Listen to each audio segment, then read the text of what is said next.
Have you ever spent hours studying, reading books, or listening to podcasts, only to feel that nothing in your life has actually changed? Not your sales, not your decisions, not your focus.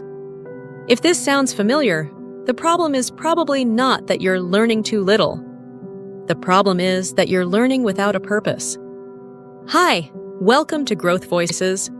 Here, we're going to learn, grow, and improve our lives and businesses together. And today, we're going to uncover why most people fail at learning and how you can break that cycle and truly grow. Most of us, when we start learning something, have just one simple answer: because it's important. Time management is important. Body language is important. Negotiation is important.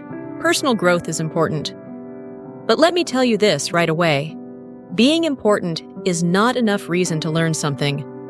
The world is full of important topics, but our time, energy, and focus are limited. This is where learning with a purpose comes into play.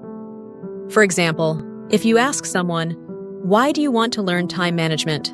They might say, "Because time management is really important." Or you ask, "Why body language?"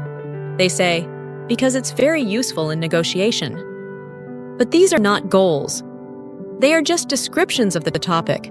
Saying negotiation is important was a description of negotiation, not a description of your need. A learning goal must be connected to your real life, to your decisions, to your business, to your challenges. If I had to summarize the most effective way to learn in one sentence, I'd say, before starting any topic, write a learning goal statement on paper or in a digital file.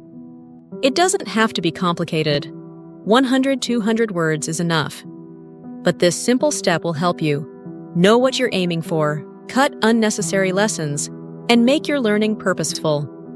Let's look at some examples of learning goals for one topic. For example, decision-making. One person says, I want to study decision-making to understand whether quitting my job was the right choice or not. Even if it was a mistake, it's in the past, but I want to analyze it, so my future decisions are better. Another says, this semester I'll be teaching a course on decision-making. I have the syllabus, but I want to see if I can discover new ideas. Another, a career counselor, says, I want to give my clients more precise advice. And a management consultant says, I've been working with managers for years, but I want to learn the terminology of decision-making, so my words are more professional and persuasive. Everyone is studying the same topic, but with 4 completely different goals. This means the variety of learning goals can be huge, even when the content is the same. And here's a very important point. Your learning goal statement does not have to be written once and kept forever. You may realize midway that it needs to change, or be adjusted, or even completely rewritten. That's okay. What matters is that there's a goal that can be adjusted. Because learning without a goal cannot be corrected. This is why a big part of learning skills programs is designed to help you clarify your expectations from learning.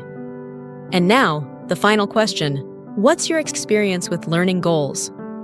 Do you write your goal before learning? Or do you just start and hope for results?